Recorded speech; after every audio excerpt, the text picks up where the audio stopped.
Hello, Sunshine. I'm Alexi Lawless, and welcome to the State of the Union podcast, where we look at the beautiful game on and off the field through the lens of red, white, and blue-colored glasses. This week, we'll be talking, continued MLS craziness. Lots of goals, by the way. Woodstock, Yanks of Yorkshire, Size the Day, Holland, Messi, The Godfather, Manchester Shambles, and so much more. But first, joining me, as always, my friend, my colleague, my guiding light, David Mossy, a soccer savant and a Fox soccer researcher and writer extraordinaire. Mossy, how are you doing?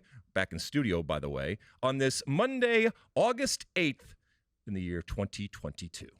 Doing very well. Back in LA after my week-long sojourn to New York. All good with the family? Good time? Terrific. Great. I know last week you mentioned that you were going to be the tourist that you always are, even though it's kind of your hometown over there. Did you go to any place interesting or again? Yeah, I did Roosevelt Island. Also did Governor's Island. Walked across the Brooklyn Bridge one day, hung out in Dumbo. So, yeah, lots of fun activities. What's Dumbo? Down under Manhattan Bridge overpass. Got it. Jargon. Neighborhood in Brooklyn. I love it. So a bunch of islands and Dumbo and all that kind of stuff. Food, anything good? Did you go out to eat or? Yeah, I'm actually going to have a talk with John Strong and Stu Holden. Because, ooh, they steer you wrong? Well, no. After spending the summer of 2018 in Russia, they developed a love for Georgian food. Mm-hmm. Yep. And when they got back to the States, they covered an MLS game in New York, and they found a great Georgian restaurant. I've been there. Old Tbilisi Garden. Mm-hmm.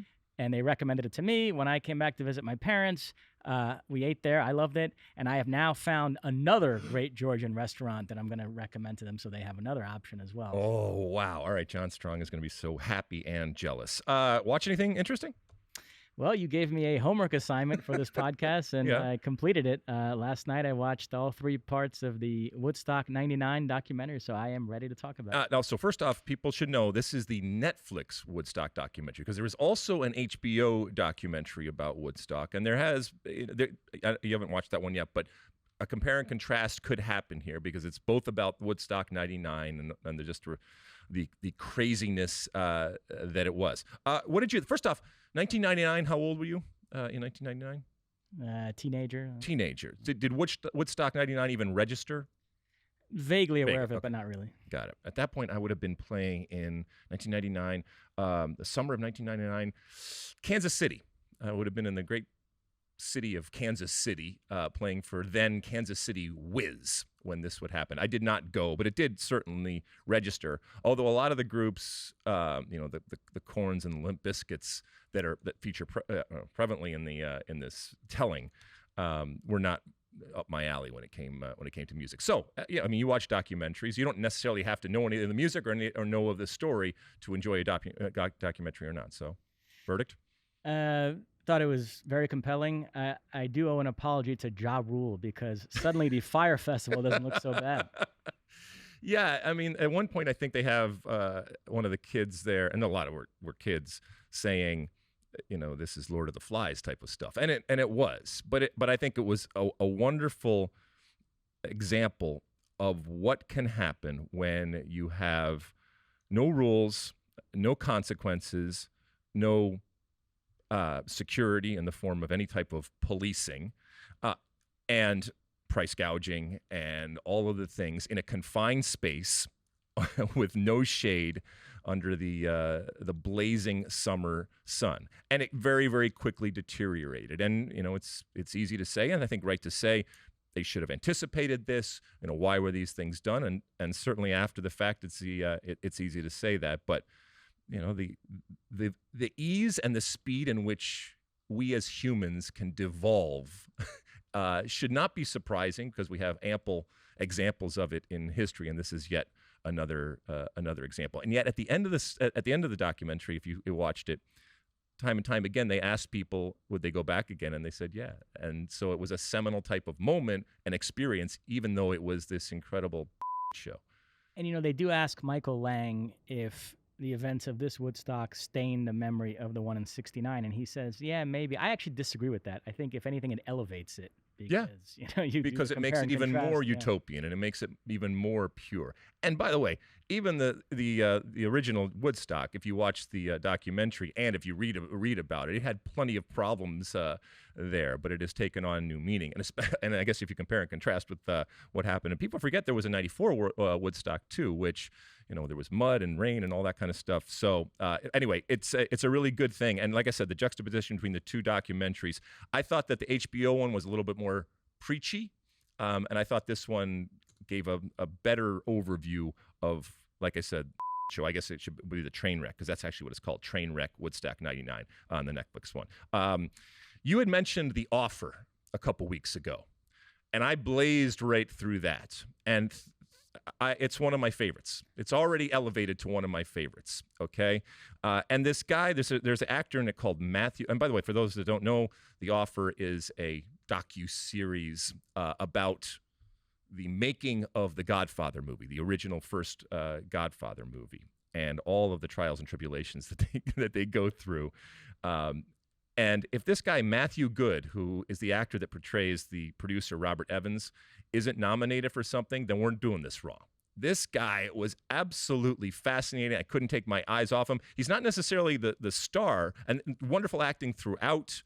The cast, I think, was really, really well put together. And it's hard when you're playing somebody and you don't want to make it a caricature. And I just thought he did a spot-on, wonderful job. Whether you knew Robert Evans or not, you loved this character. At least I loved this character, and I want to be the first to be on his be part of his fan club and nominate him for whatever the hell prizes and awards there are out there in the acting community for something like this. My father has had Godfather on the brain because this year was the 50th anniversary of the first one coming out, and the show, The Offer. So I want to say he watched all three recently. Definitely the first two. I'm not sure about the third one. But... Oh, I went and watched the first two last night late, and my wife was asleep, and she turned over like, "What are you doing?" Like, I don't know. I'm in the middle of The Godfather too. So yeah, I mean, once you start down that rabbit hole, you just got to continue on, and it is amazing. And some of these things don't live up to the hype, as you know, when they're called the greatest ever and all that. But it's amazing. And this companion piece, I guess, in The Offer was wonderful. All right, ready to light this candle? Let's do it. All right, where do you want to start? Anything happened over the past week, Mossy, of Big interest? call by our new producer, Sean Sullivan. We're going to go Europe first. Ooh, okay. Bunch of Euro snobs. Like every other American soccer fan, he's very caught up in this Leeds United story. The Premier League got underway this past weekend. All American eyes were on Leeds United, and they earned a rousing 2-1 win over Wolves. Adams and Aaronson both played well. Were both involved in the game winner, which we thought Aaronson scored. It was ultimately ruled an own goal. At the final whistle, Jesse Marsch got into it with Wolves boss Bruno Lage. Everybody loved that. So far so good. Exciting stuff. Huh? I mean, for Jesse Marsch, and more importantly for Leeds. I mean, I'm not generalizing here, but a lot of people are now tuning in to Leeds because of the American affiliation. And by the way, that's part of the strategy behind this. But this is a good thing for Jesse. We know the struggles that he had coming in and taking over a team and ultimately righting the ship, but it was plugging holes and emergency type of coaching. And so now he's had some time. They've gotten some players in. They've lost some players. He's had a summer to take a breath and then implement how he wants this team to play. And speaking of players in, two players in the form of Brenden Aaronson and Tyler Adams, who not only come in, but are starting on day one, and Brenden Aaronson scores the goal. So it couldn't have gone better for Jesse Marsch and Leeds in this first game. And from an American perspective, it's awesome. What stood out to you? We'll talk about Jesse on the sideline in a second here, but on the field when it comes to Leeds. Aaronson just seems like a perfect fit for the Premier League with his energy. I said he played a part in the second goal. He also played a part in the first goal from a defensive standpoint, helping them. But he did what he does. He's a beautiful pest, and you want him on your team because he's just constantly nipping at your heels and never taking a second off and putting high pressure. And by the way, this is not to say that Tyler Adams was bad or anything like that. I think Brenden Aaronson's going to get rightfully all of the attention, but they were both good and they're both involved in the win. But yeah, he is the big star to emerge from this first game. So Aaronson has to start for the U.S., right? So just before we came on air, and we're recording this again on Monday, and I put out the question because, you know, I had I don't know, a couple months ago when we did our "What's your starting lineup now?" I had come to the conclusion, even before he had stepped foot on an EPL stage, that Brenden Aaronson I needed to find a way to have Brenden Aaronson in my starting lineup for the U.S. men's national team. And in order to do that, you have to take somebody else off. Now, I went a little sneaky in that I put Weah into a more false nine position and just kind of had Weah, Pulisic, and Brenden Aaronson kind of free-forming all over the place. But here's the deal. I have a new rule, okay? If you are going to say, and there's a lot of people after this game that if they weren't convinced, they're convinced that Brenden Aaronson should be starting for the U.S. men's national team now, and if he's healthy and continues on in the World Cup here in a few months, if you are going to say that, then you also have to say who he is replacing. Because the reality is, I don't think Greg Berhalter's changing into a different false nine. I don't think Greg Berhalter's doing what I'm doing where I'm putting Weah over there, which means, okay, so if that's Jesus Ferreira or anybody else, and we'll talk a little more about this later on, and by the way, later on in the week, we got some special stuff coming out for you that will really dive deep into this. But if you are going to say Brenden Aaronson should start, then he has to take the place of one of Weah, Pulisic, Musa, Weston McKennie, or Tyler Adams. And those are some really, really good players. So I think the new rule is you should be required to, if you say Brenden Aaronson should start, you have to say who is coming out going forward. Anyway, great result for them. After the game, there was continued fireworks on the sideline between Bruno and Jesse, the two coaches. And listen, we don't know exactly what the brouhaha was, but at the game, at the conclusion of the game, they went at it, and they're jawing and they're screaming and yelling. And after the game, as coaches often do, oh, it wasn't such a big deal or anything like that. Evidently, we're calling him Laj. I want to make sure I pronounce it. Okay, Laj felt that something had been said earlier that he took offense to. Now, he didn't say exactly what it was, and Jesse didn't illuminate us in anything like that. But it's fun to see. I don't think that there is a sport out there where you are more helpless as a coach manager than soccer. Your work is done during the week. And yes, you can make substitutions. And yes, you can maybe throw in a change of tactics at halftime and do these types of things. But for the most part, you are stranded on an island. And it must be an incredibly frustrating and painful type of existence. Maybe to a certain extent hurts so good, you get used to it. But at the end of the game, a lot of times depending on the score, all of that emotion and that pent-up passion that you have comes out in various ways. I love the coach-on-coach confrontations at the end of the game. And did they shake their hand? And we're reading body gestures throughout. And we're dissecting, or we're reading lips and doing all this kind of stuff. This was great. And don't think for a second that Jesse Marsch, being American, didn't play a part in this, okay? I'm not saying it was everything, and I'm not saying it was at the top. But hidden and buried under there is that this is an American. This is an American who just won. And that emotion and that passion that all coaches have, I think it can be ignited even more because of the fact that you took umbrage, you took offense to not just a coach and a manager on the other side who just beat you, by the way, but also an American. In terms of the two top teams that we all expect to compete for the title, I'm going to do Liverpool first. They were held to a 2-2 draw away to Fulham at Craven Cottage. Anthony Robinson and Tim Ream both started for Fulham in this game. Tim looked good, huh? Looked good. The only thing I'll say from a Liverpool perspective, I know Klopp loves Firmino and he likes to break in new signings slowly, but I'm curious to see how long it's going to take for Darwin Núñez to get into that starting lineup because, again, he had a huge impact off the bench with a goal and an assist. Salah, Bobby's done. Liverpool Come on, goal. man. I mean, yeah, does not look good.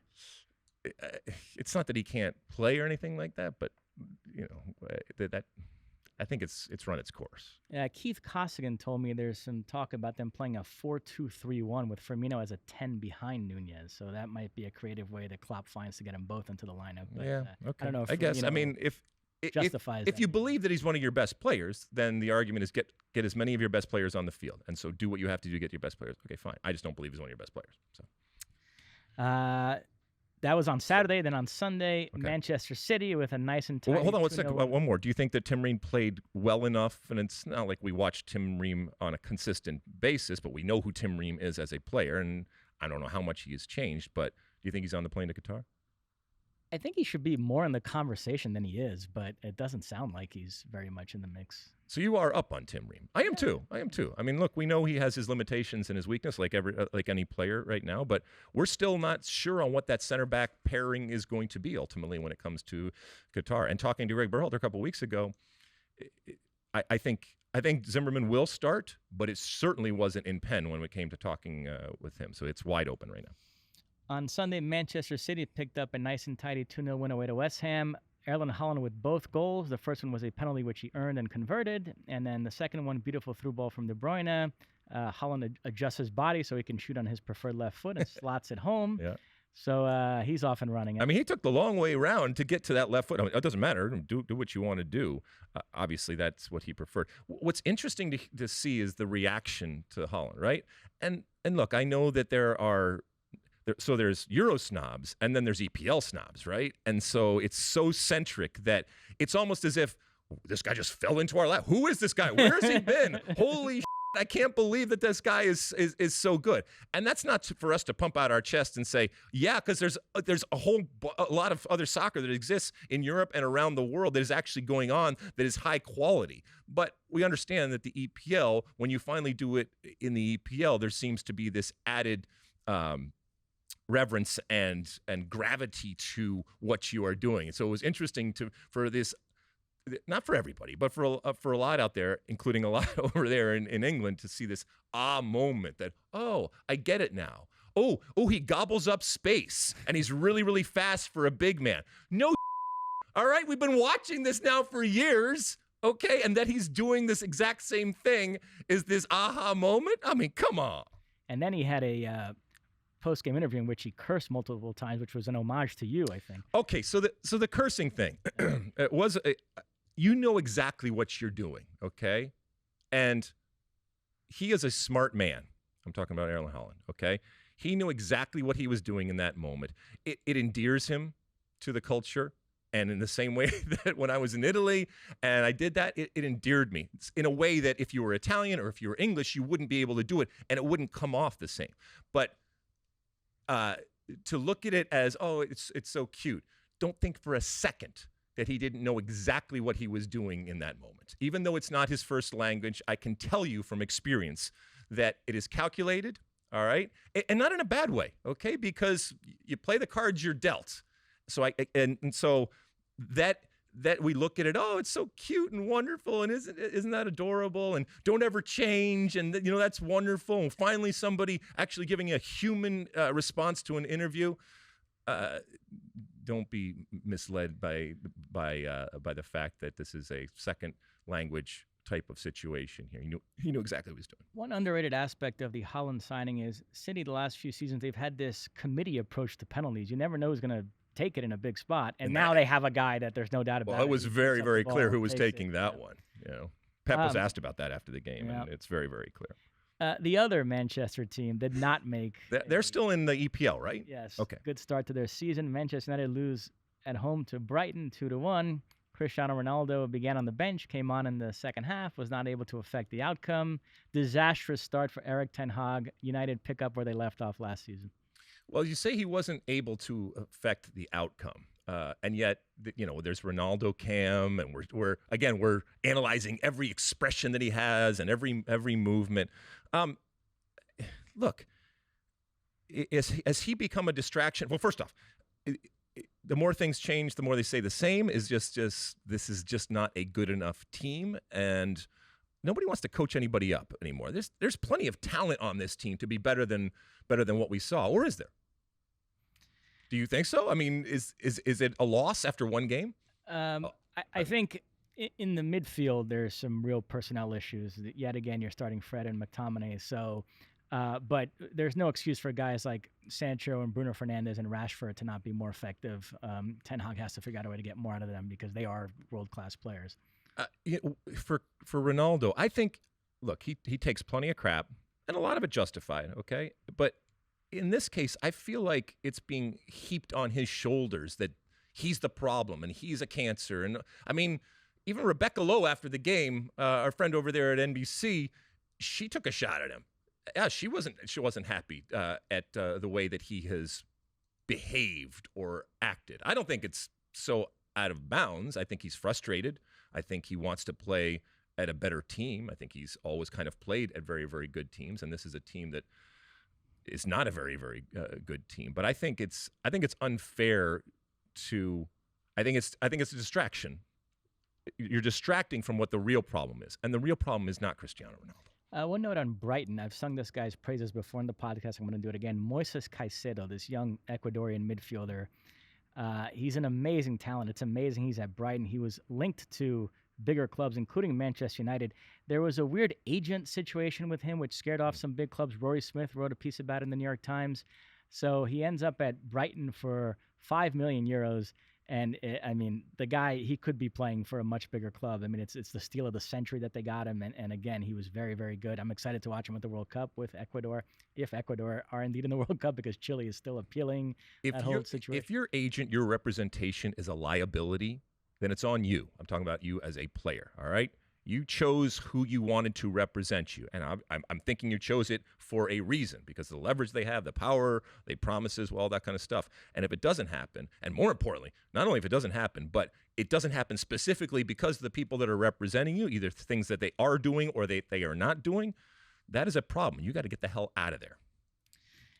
Chelsea, meanwhile, 1-0 winners away at Everton. This match was a slog to watch. Yeah, it was. Everton are awful. Chelsea were not that good, but they were good enough. Jorginho with a penalty late in the first half. Pulisic came on in the second half. I thought showed some flashes.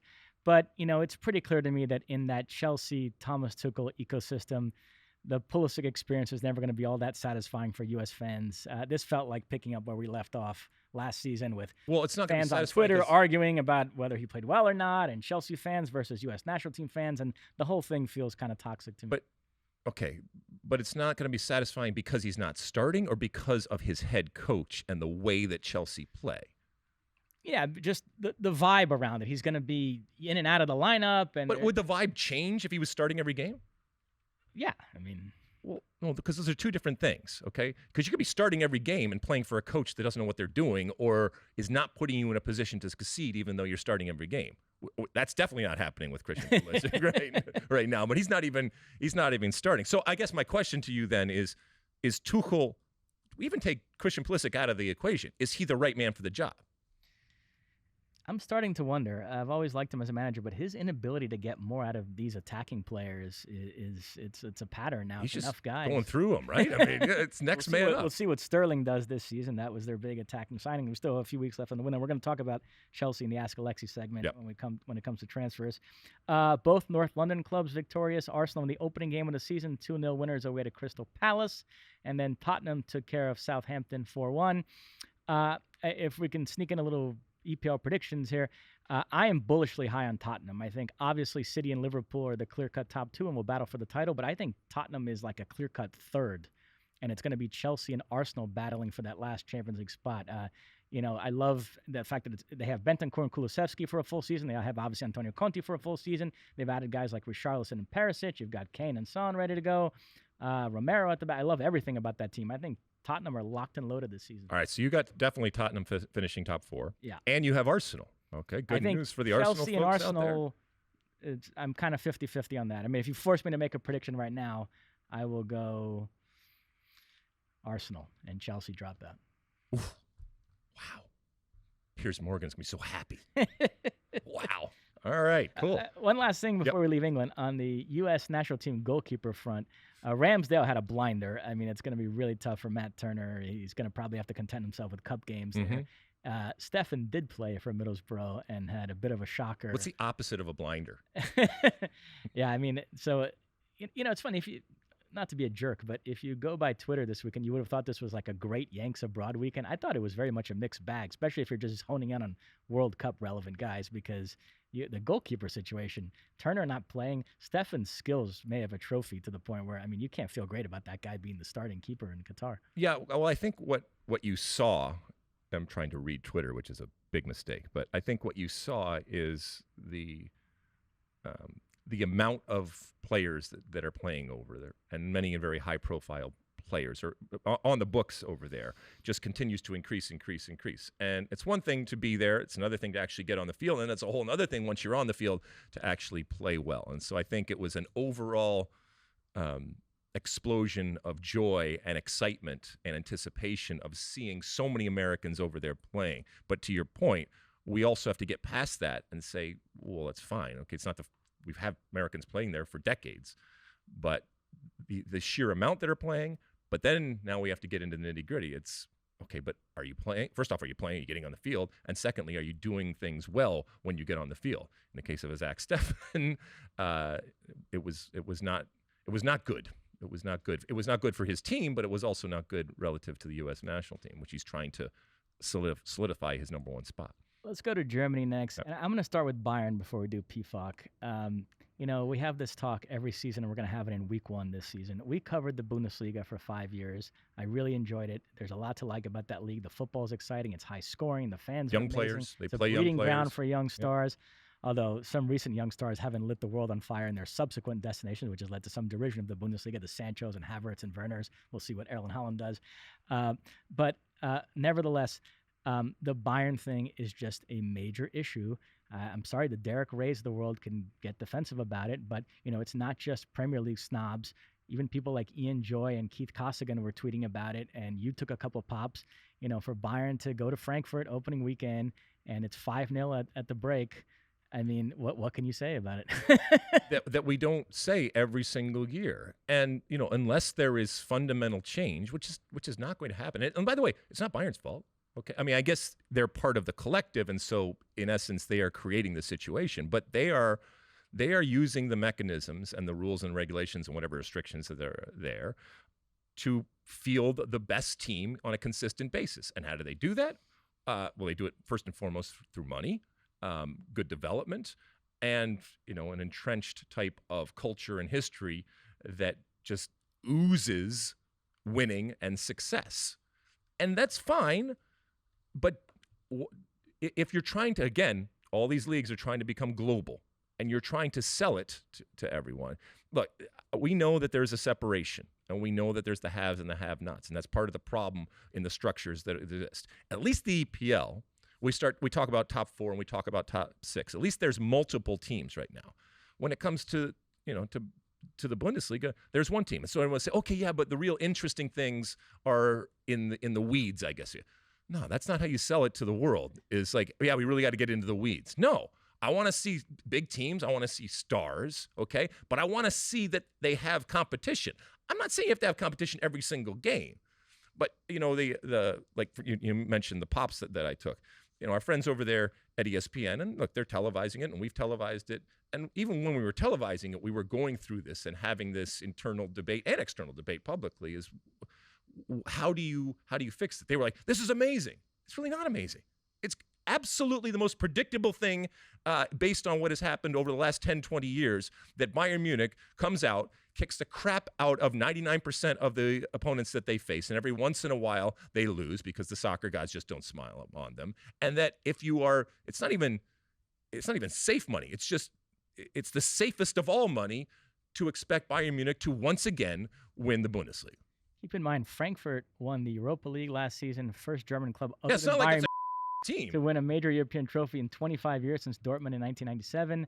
So all summer long, Germans were hanging their hat on that. Well, look, it's not a one-team league. Frankfurt won the Europa League, and Bayern go there, and like I said, it's 5-0 at the half, and it ends 6-1. So it's not good. Can you imagine if they just got together and they the Bundesliga hierarchy there and just said, you know what we're going to do? We're going to have a salary cap.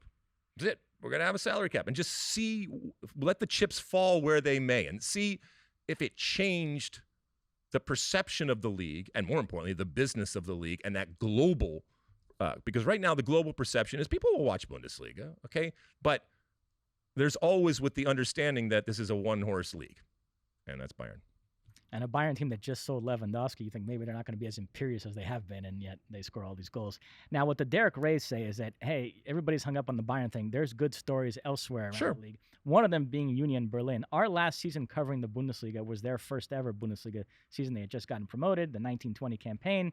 I remember when they played Hertha Berlin for the first time. It was the first Bundesliga Berlin derby since the wall came down. It was in November. It was around the 30-year anniversary of the wall coming down. We covered the game. We did like an hour-long pregame with features about it.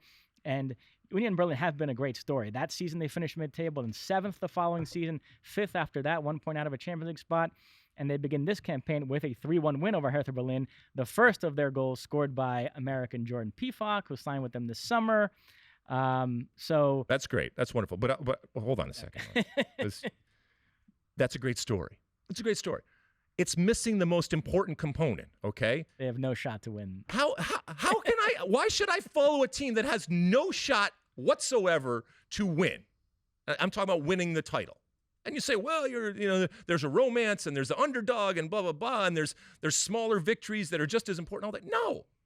Anyway, but from a PFOC perspective, he's an interesting guy because he's has no issue scoring at club level, and so Berhalter felt compelled to give him opportunities with the national team. Didn't really perform well, underwhelming, but now he's scoring goals in the Bundesliga. So there's a type of U.S. fan out there who is incredulous that a guy that's scoring goals in the Bundesliga isn't going to go to Qatar. So there's a lot of PFOC buzz again. I mean, what do you think?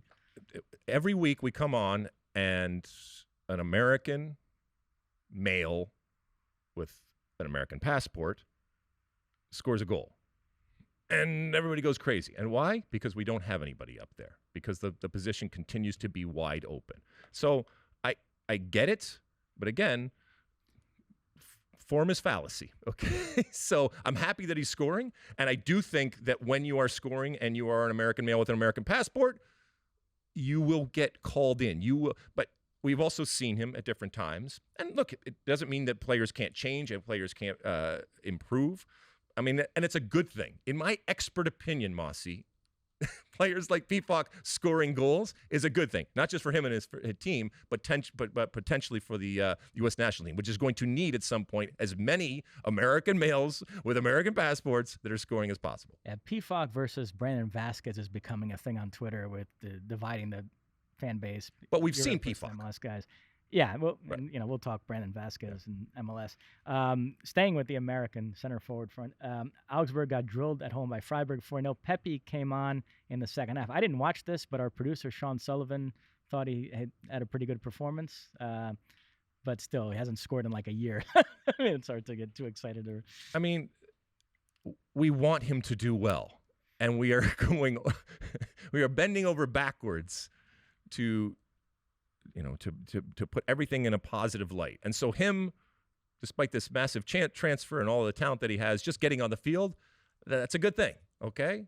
But it is not still turned out in the way that he wanted it or the way that we wanted it going forward. But he's going to be in the mix just because there's nobody else. One American who did not get on the field was Gio Reyna, unused sub in Dortmund's 1-0 win over Leverkusen. Marco Reus got the only goal, kind of odd goal, bundling over from 1 yard out.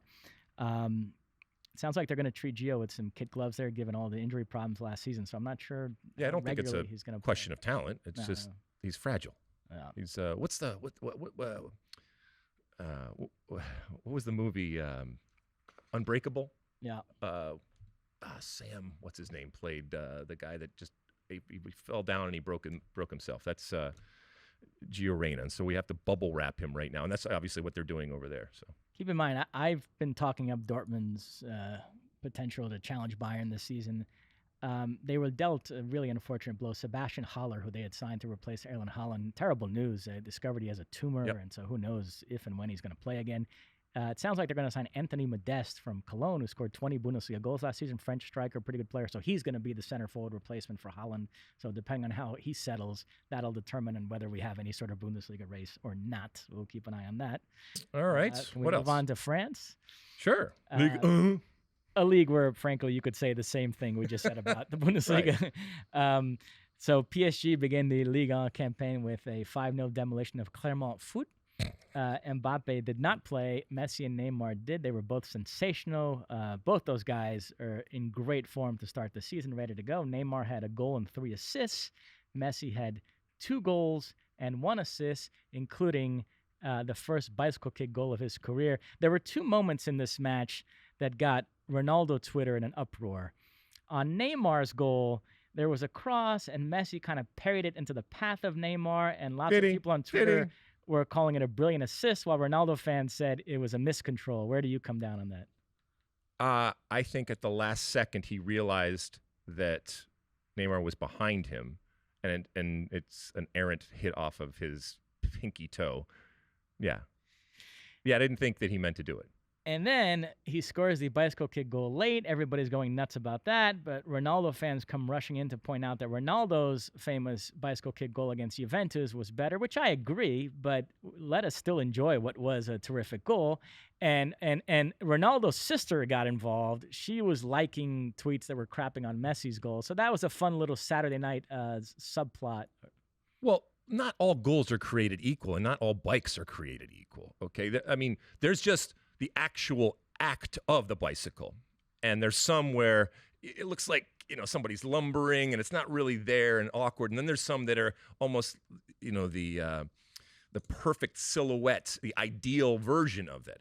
And as we said last week, I'm not crapping on goals. I love goals. And if you are one of those horrible people that don't like goals, then I don't want to talk to you. I don't want to hang out with you. But if you score a goal versus Juventus, or for Juventus against who were they playing? This is the compare and contrast. So the Ronaldo one was Real Madrid versus Juventus in the Champions League. Oh, exactly. This is against who is it? Clermont Foot. Clermont Foot. Okay. The fifth goal in a 5-0. Yeah, exactly. All right. Finally, La Liga and Serie A get underway this upcoming weekend. Barcelona warmed up for the La Liga campaign by playing this. It's a match they play every year, the Trofeo Gamper, and the invited guest was Pumas, which is the club Dani Alves just signed for. So they honored Dani Alves, and that was nice. And then they proceeded to pummel Pumas 6-0. The same score they beat Inter Miami, by the way. So that sort of canceled out as far as MLS versus Liga MX banter. Lewandowski got his first goal. He was sensational.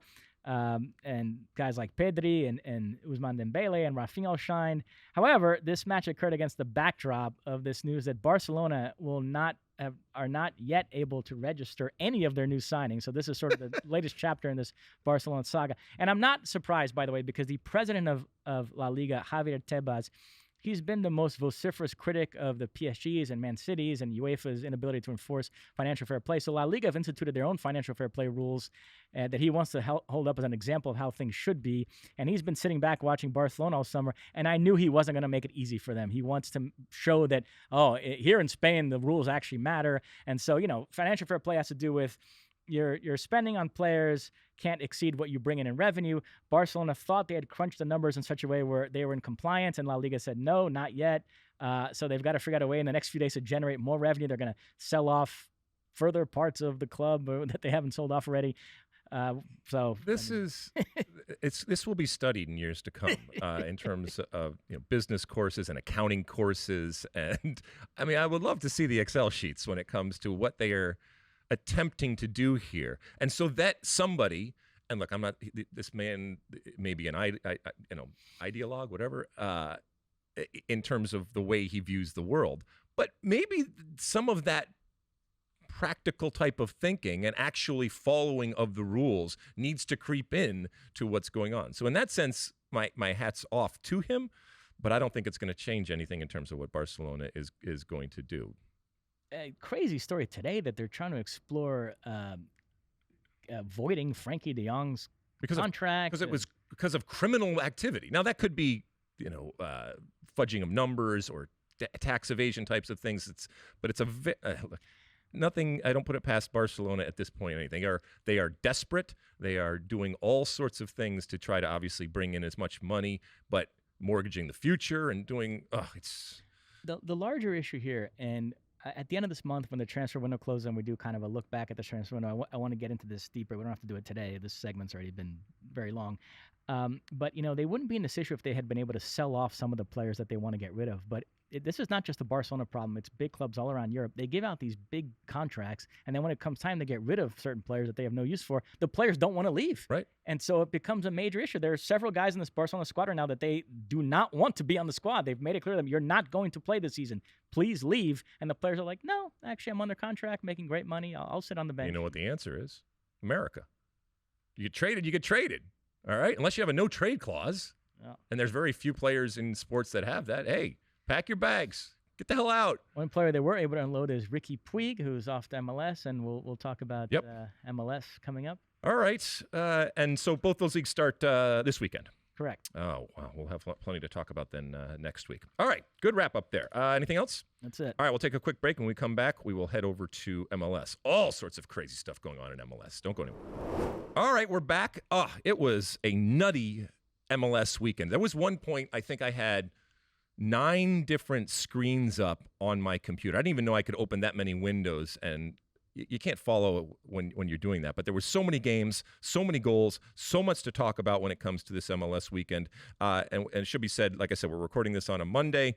This is the MLS All-Star Week, so the All-Star game is coming up later on. So most of the games were on Saturday, and they did not disappoint. Where do you want to start? Well, just to put some numbers to that, highest scoring day in MLS history, 57 goals scored in 13 games.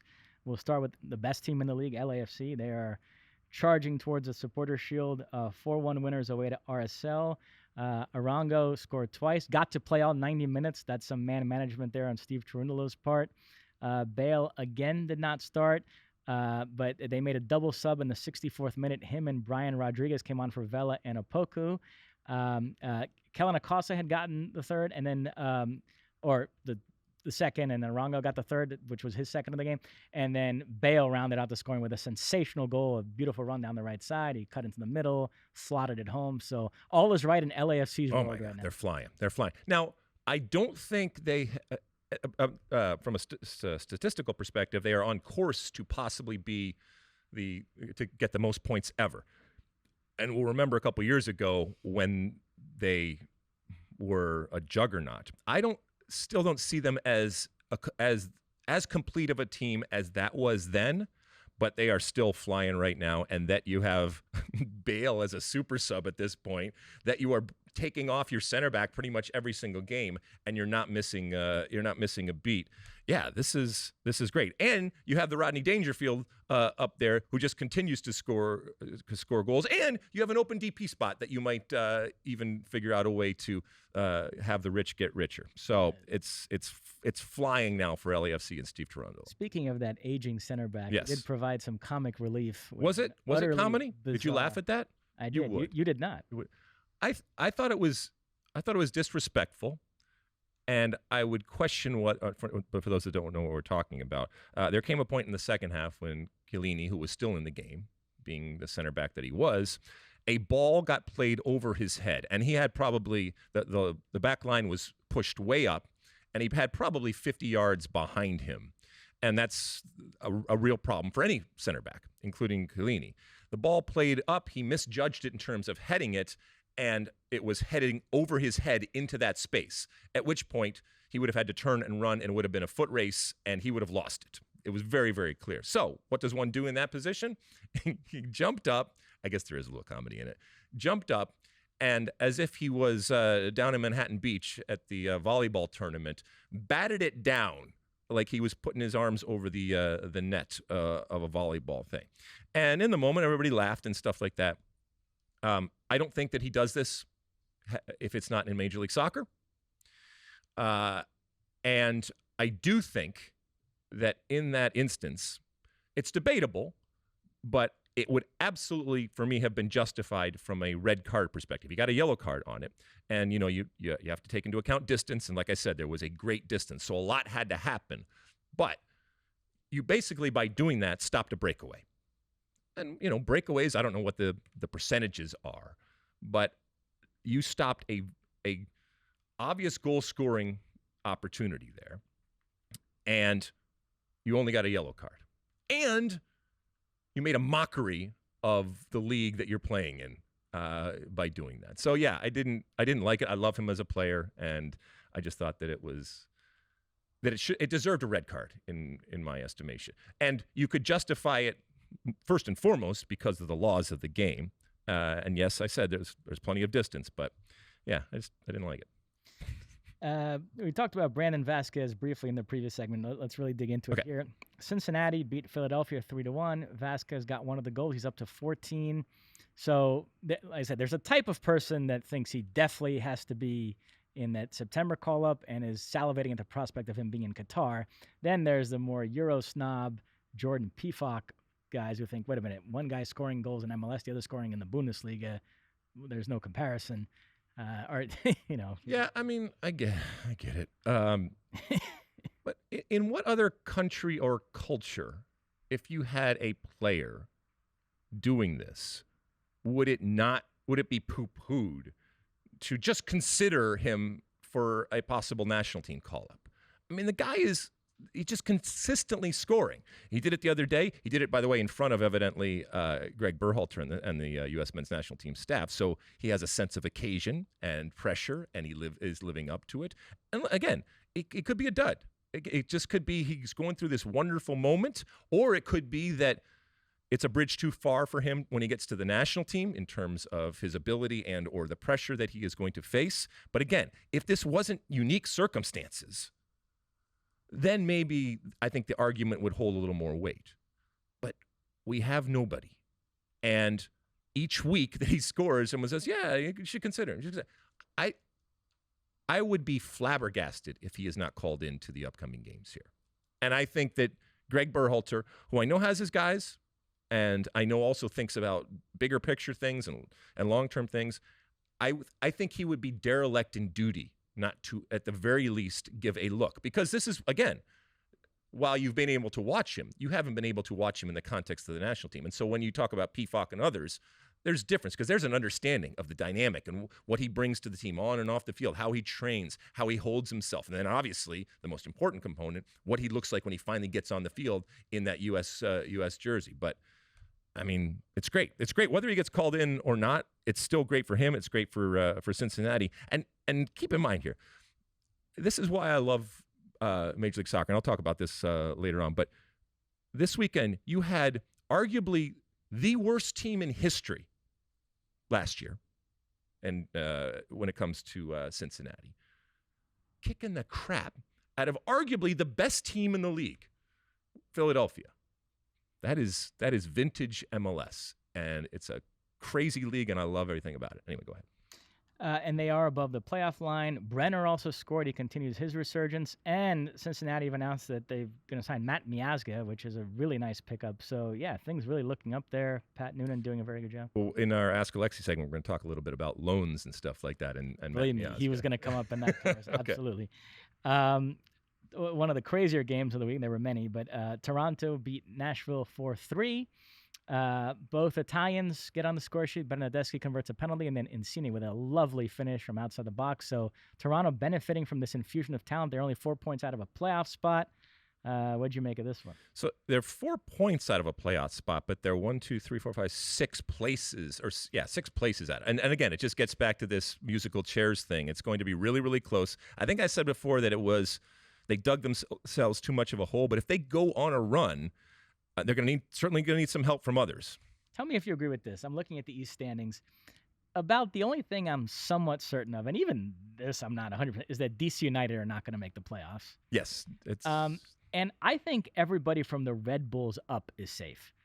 So that would mean 9 teams fighting for 3 spots. Yeah. And to your point, so that would be 5th place Columbus at 33 points, all the way to 13th place Toronto at 26 points. So obviously 7-point difference there. And they haven't all played the same amount of games. So it's just going to be wonderful. And the juxtaposition between what we were talked about earlier with leagues around that are kind of already decided after even before the first week, this is what you want. Although I'm including Columbus in that scrum, I would actually be pretty shocked if they don't make the playoffs. I'm super high on this team. Let me go there next. They beat NYCFC 3-2. Kucha with 1, Zelarayan with 2 other. That combination is just phenomenal. One of the inspired signings of the year when it comes to Kucha. And I will say, NYCFC, both their goals were off fluky deflections. It wasn't anything they really earned. I know they were on a pretty good run before this, had gone several games without conceding, and they're still up there, and they're the defending champs, and they have talent and all the rest. But I don't like the feel. I think the 1-2 punch of losing your manager, Ronnie Dylan, and losing Castellanos, not really replacing him.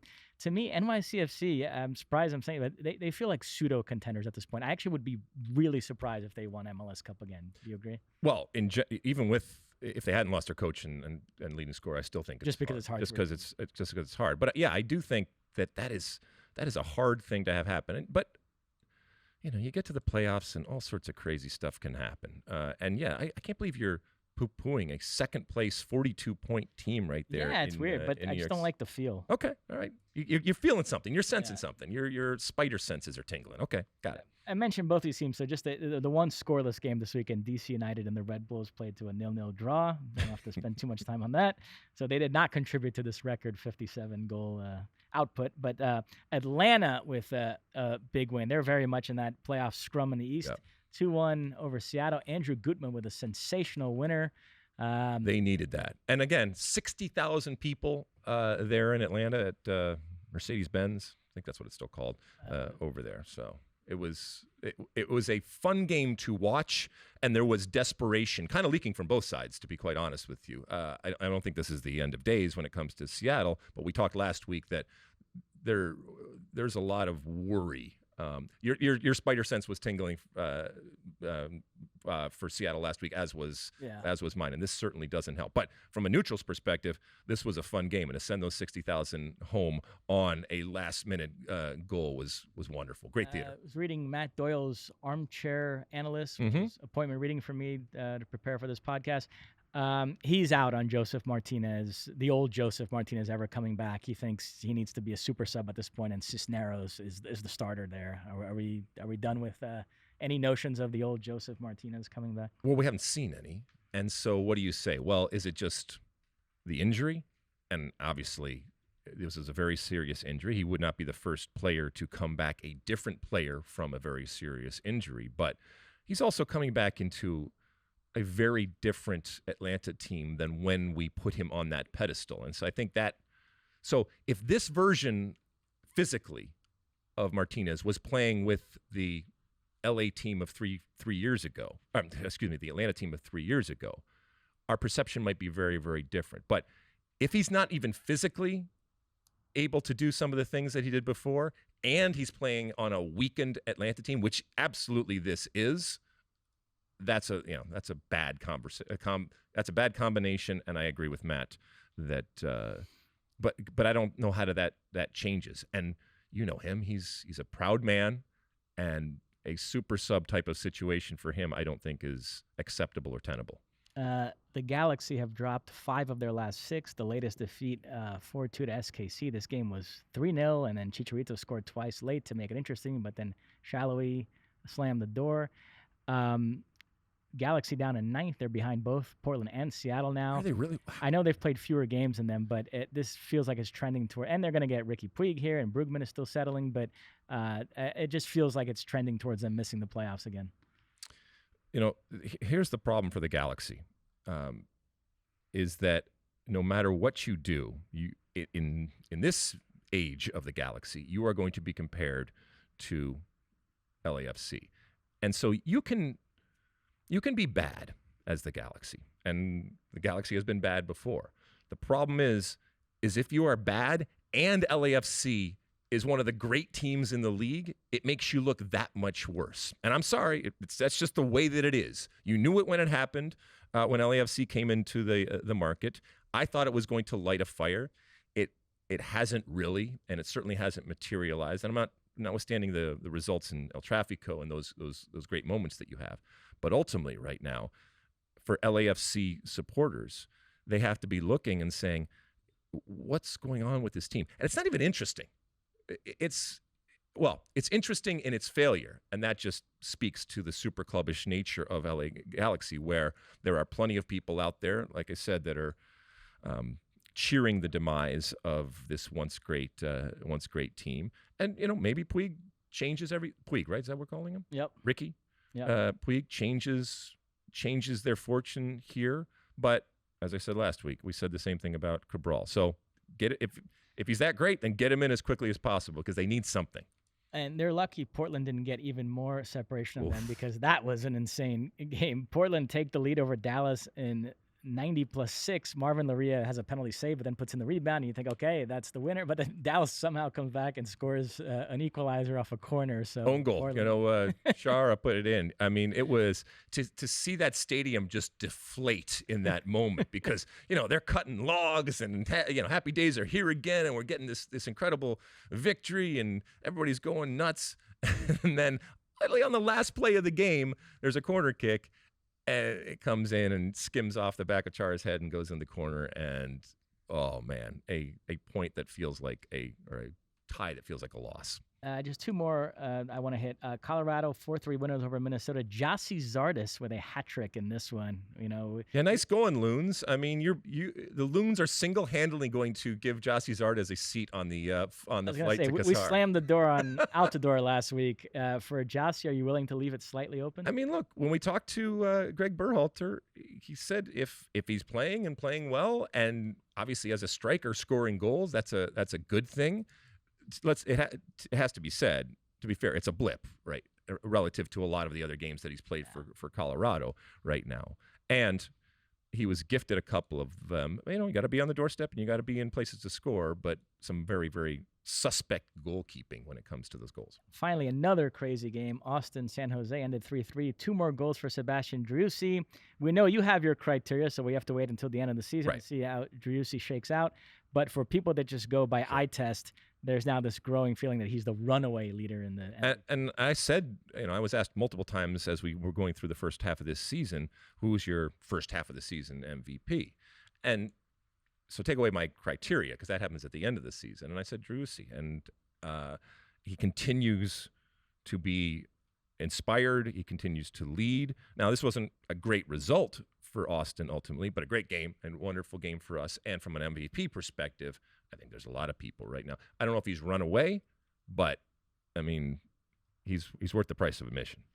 I'm good. I mean, there's a couple of games we didn't hit, but man, what a weekend! What anyone's that? New England 3-0 over Orlando. Oh yeah, they went down to Orlando and smacked them around. Oh my goodness. Montreal Inter Miami 2-2. Gonzalo Higuain with another goal. He's playing well of late. He is. He is turning back time, as Cher would say. Okay, cool. I think that's good enough for an MLS wrap up. Like we said, just a wonderful weekend with all sorts of incredible moments, results, and lots of goals. And goals, in our professional opinion, Messi, I don't want to speak for you, are good. All right, we'll take a quick break. When we come back, it's time for Ask Alexi. Okay, we're back, and it's time for Ask Alexi. Use that hashtag Ask Alexi, or you can call in at our hotline, which is 657-549-2297, 657-549-2297. Mossy, what kind of questions do we have this week? First up, at Teflon asks, how do you feel about Chelsea's loan army that get too many loans? What's a good number of loans before a player before a permanent transfer? Well, okay, so a loan situation happens for two reasons.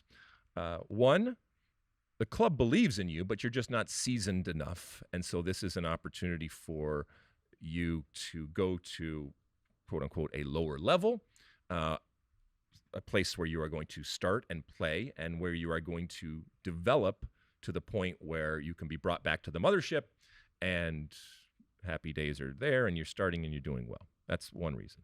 The second reason for a loan is that something has gone wrong and they need to, either from a business perspective, get you off the books and save some money, or you're a cancer, or you're just not playing well and not good enough. And you might be a big star or anything like that. We've seen it with Lukaku's and others where it's better that you are out of sight.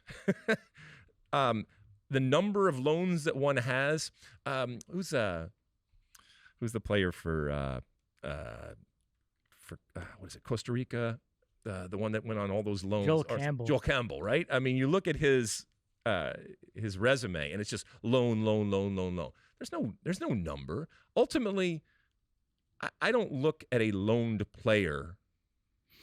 I guess I do look at it a little different when you are on loan. There is that star next to you. But the reality is, if you're a player, just be happy that somebody wants you. Just be happy that someone wants you, oftentimes because they feel you are better than what they have, which is why they are doing this loan. And maybe they can't afford you or anything like that. And there are plenty of examples where you never actually do get back to the mothership. And that's okay. That the mothership even thought to bring you in and then has loaned you out for a number of times. It's okay. But I don't think that I don't think it becomes a stigma at any point. And when you're running around the field, nobody's going, well, that's a loan player. That's a regular player. I hate the Chelsea loan army thing, and I'm very happy that it sounds like FIFA are going to implement some rules here to try to restrict that, because they've had at different points in recent years 30-something players on loan. The idea is they buy up all these young players, loan them everywhere, and it's a numbers game. If a few of them hit and become either players they can use or they can sell for good money, then the strategy was worth it. But meanwhile, so many guys get lost in the shuffle and don't get developed properly. I find the whole thing very off-putting. What is the difference between that and a youth development situation? Isn't that what you're doing in the same thing? I just don't like the idea of buying a player and then not being all that invested in his development. But you are invested in it. You are sending him or her out to... Let's bring up Miazga here. I remember when he signed with Chelsea, American fans were all excited that an American player was signing with Chelsea, and it became apparent right away that he was never going to have a relevant moment in a Chelsea jersey. He was just another guy to toss in that pile, and quickly got sort of lost in the shuffle. And I don't know. I don't think it was particularly great for his development as a player. I just think it's adult development. I mean, it's the same thing as youth development, but now it's just with adults. There are exceptions to this, but I generally don't love loans for young players. I think it's just the team outsourcing the development to somebody else. And again, if that young player, unless you're clearly better than what that club you're going to has and you're going to help them win games right away, what's their incentive to give you playing time and develop you for somebody else to get the finished article?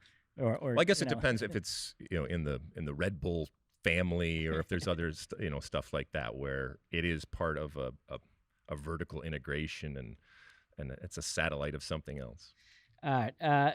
Next up, at Trevor Graham asks, what's the deal with Liga MX teams playing friendlies with MLS teams at this point to their respective seasons? Are they just trying to ride the wave of European club friendlies? Will the soccer calendars of the world ever align? I think he's alluding to that doubleheader at SoFi, which, by the way, were the first soccer matches played at SoFi, which is going to host games in the 2026 World Cup. The Galaxy played Chivas. LAFC took on Club America. It was billed as the Leagues Cup showcase, essentially promoting this expanded Leagues Cup, which is going to take place next summer with every team in MLS and Liga MX. Did you find these games sort of odd? They popped up sort of randomly? No, I think they were necessary, and I think that they were strategic. And so you mentioned Leagues Cup, which has happened over the last couple of years. Took a year off because of COVID, and it's happened with, I think, 8 teams in the previous versions of it. It's going to get ramped up to a whole nother level next summer, and so I think they wanted to use this summer to at least inform and educate and focus potential customers, if you will, on what's going to happen next summer. And for those that don't know, it is going to become Leagues Cup with all of the teams from Liga MX and all of the teams from Major League Soccer.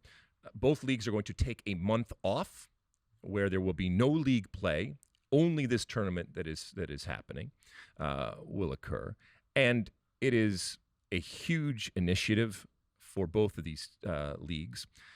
And I just think that this is another in a line of instances and demonstrations of how much both of these leagues need each other, and especially going into 2026 with co-hosting and joint hosting with Canada and the U.S. Of a World Cup. So this did not surprise me in the least. Aesthetically, it looked good. The grass wasn't great, and we know that come 2026, they're actually going, I'm talking about SoFi Stadium, they're going to go up and out, and it's going to be a little bit wider. But this was just a obvious reminder about how much Liga MX and MLS are going to be in bed together going forward from a competitive standpoint. And it'll be fun. We got great crowds. They ended up getting great television numbers, and so there is a business behind it. And that's why I say Liga MX needs MLS, and MLS needs Liga MX going forward. So I'm excited for this tournament next summer, if for nothing else, that it's something different and it's something unique, and that both leagues have come to the conclusion that it is so vital and so important and so much of a priority that they are willing to stop both of their leagues. I think that says a lot. Hercules Gomez did a really good interview with Liga MX president Mikel Arriola, where he did admit that he's concerned about Liga MX falling behind MLS. And one thing he brought up was the amount of players that MLS is selling to Europe. Yep. He views that as a sign of strength and youth development and participating in the world market. And MLS is doing it to a much greater degree than Liga MX. And he wants Liga MX to sell more players to Europe. So that was an interesting comment. Yeah. I think that they are worried, and I actually think that this kumbaya type of existence, and it's not necessarily new, but it certainly has taken a whole nother level, is relative to the fact that Liga MX is scared of Major League Soccer. And look, Liga MX, as I said before, MLS can use Liga MX because there are lots of Liga MX fans, not necessarily MLS fans, that exist in the United States. And whether it's selling tickets or having people watch it on television, bringing that fan base into the MLS tent, I think, is a priority for Major League Soccer. And the infrastructure and the opportunities that exist from a Liga MX perspective, being involved with Major League Soccer and the business, the connections, and like I said, the infrastructure that they have is important, because that gap that we always talk about, it's widening right now relative to what's happening with MLS versus Liga MX. We'll end on this, and you asked for this question, so I'm going to clear out for an ISO here, because you clearly have something you want to say here. Ryan Reeder asks, if you could watch and follow one domestic soccer league for the next year, which one is it, and why is it the English Premier League? Well, Ryan, I hate to disappoint you, and I'm going to ask just of you when I'm done here, okay? If I had to follow only one domestic soccer league for the next year, which one would it be? It's a simple answer for me, and that's Major League Soccer. And I'll tell you why. In 1996, when the league kicked off, myself and a bunch of other players returned from various ports of call because I think, and I don't want to speak for others, but certainly from my perspective, there was a calling. There was a responsibility. And there was a pride of coming back and starting something that hopefully was going to last not only your career, but well beyond your lifetime.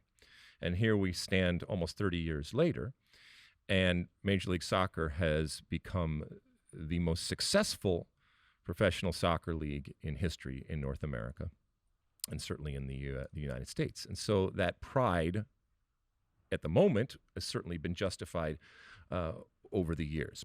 And that's not to say that I don't enjoy watching other ones, but MLS is and will always be near and dear to me. It will live inside of me in a way that any other league doesn't and can't.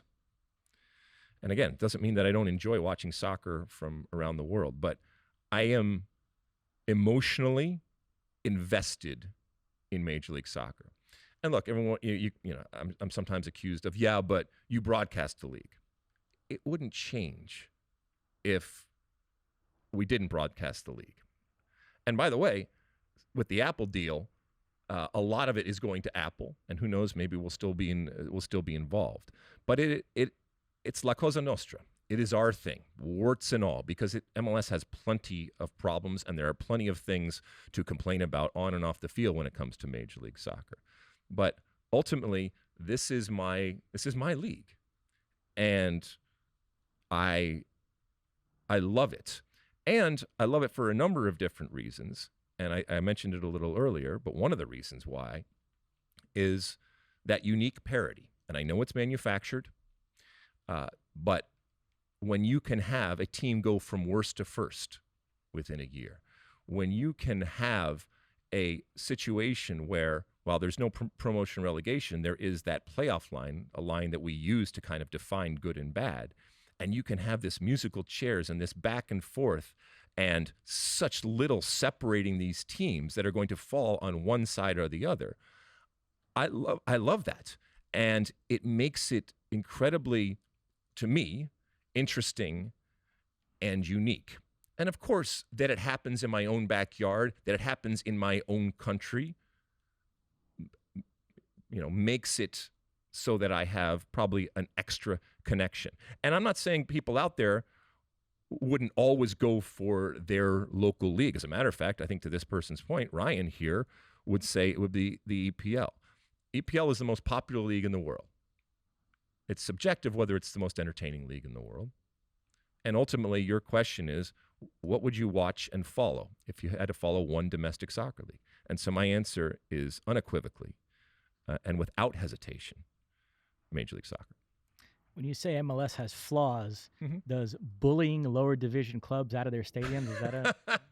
Oh, wow, look at you. We can table that for... No, we'll definitely table that. And Mossy is referring to a situation that's going on between the LA Galaxy and USL team down in Orange County right now with their facility. I have some calls in to try to find out exactly what's going on down there because it's an interesting story.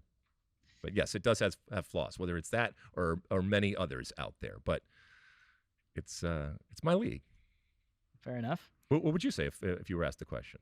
Premier League. Yeah. I'm not somebody that worships at the altar of the Premier League. I watch lots of other leagues and enjoy them, but if I could only watch one, I think. Of course. There's a reason why it's the most popular league in the world. And, the way they churn the narratives and all the stories. And as we said before, it's not just a one-horse or a two-horse league. And I know, Man City and Liverpool, but there's a lot of other things and a lot of other good teams. So it's the top 4 and the top 6 that's going on. As you know, I also follow South American club football. Sure. I'm just going to sneak in here that we're right in the middle of the Copa Lib quarterfinals right now. Flamengo looking very good. They're probably going to advance at the expense of Corinthians. The other 3 ties are very much in the balance. So next week, folks, the quarterfinals will be in the books. I'll set up the semifinals. I'll talk Sean Sullivan into sneaking that into the rundown. We don't have to sneak it in. I always enjoy hearing about that, and I know there's some people out there in our State of the Union universe out there that do enjoy it. No, there's actually probably a whole lot more than you think. I mean, look, we can't be everything to everybody, but I do think that we do a pretty good job of giving you a primer, giving you a 30,000-foot type of look at what's going on out there. But we recognize that there's so much soccer going on. I mean, we haven't even started some leagues. And this weekend was crazy in terms of the number and just the sheer amount of games. That is it. All right, we'll take a quick break, and when we come back, it's the end of our show, and I got a one for the road. Okay, we're back, and it's the end of the show, and at the end of each and every show, I give you my one for the road. I've been telling some stories, and they seem to have resonated. Stupid little stories from the past and stuff. I don't think I've told this, and if I have, it was a long time ago, but I think it does bear repeating. So if you go to my Twitter feed, you'll see that there's a size the day thing. And obviously at the end of each and every podcast, I say size the day. And some people may or may not know the story behind that, but I'll give you the story here when it comes to that. We all know, well, I'm assuming we all know that the phrase, the adage is seize the day, carpe diem, right? From the Latin there. And it is oftentimes used as a motivational type of phrase with the recognition that when and if that opportunity comes along, grabbing a hold of it and making the most of it. So many years ago, when I was playing for the U.S. men's national team, at the point that I came in, our coach was Bora Milutinovic. You may have heard me talk about him before on the show. And he spoke 5 languages, none of them well, including English. And he was, as I've said before, half Yogi Berra and half Yoda. And he would get you to think about soccer and life in a very different way. One thing that he was absolutely amazed of in the American culture was this phenomenon that, it's been around for a while, but it really came to being, with malls and through the 90s and basically called successories. All right, there were these stores in malls that sold motivational material. So it would be a throw rug with a famous quote on it, or a calendar. Every day would have a different motivational quote, or a bath mat, or a front porch carpet, or something like that, or just tchotchkes that had motivational phrases on them. And it could be from poetry, it could be from mythology. It could be from anything out there. And he was obsessed with these. And let's be honest, for the most part, in the American culture, we took it with a grain of salt. A lot of times it was the butt of jokes, and you would laugh. You watch, the movie Office Space. Anyway, it was not necessarily taken seriously. And yet he looked at it as a completely serious endeavor and really gravitated to these meanings because he saw it as a potential way of influencing and connecting with us as players who spoke English. And he viewed this as the embodiment of American culture. And so he was constantly amassing all of these different tchotchkes and stuff. And then he would incorporate these phrases into his everyday life and into training and everything. And so before one game, I'll never forget this. It's as clear as day. He came into the locker room and he had gone to the accessory store and he had gotten a plaque or something that said, "Size the day," right? Seize the day. And he could not pronounce "seize." And it came out of his mouth as "size." And he was running around the locker room, getting us ready and pumping us up and motivating us, screaming, "Size the day, size the day, size the day." And I just thought it was the most amazing, yes, funny, but also endearing thing, And I had grown up watching like Dead Poets Society and that movie where that featured prominently, the Carpe Diem featured prominently. And so I thought about it a little, and yeah, anybody can, seize the day. That's, there's the day and you seize it, or you don't, right? But sizing the day, if you look at it as sizing something up, is the recognition that there is an opportunity even in front of you. And so I always chose to think of it as, look, seizing it, you're going to seize it or you're not. But a lot of people won't even be given the opportunity to seize it because they won't even recognize the circumstances or the importance, and most importantly, the opportunity that is in front of them or confronting them. And so since that day on, I have never said seize the day. It's always been size the day.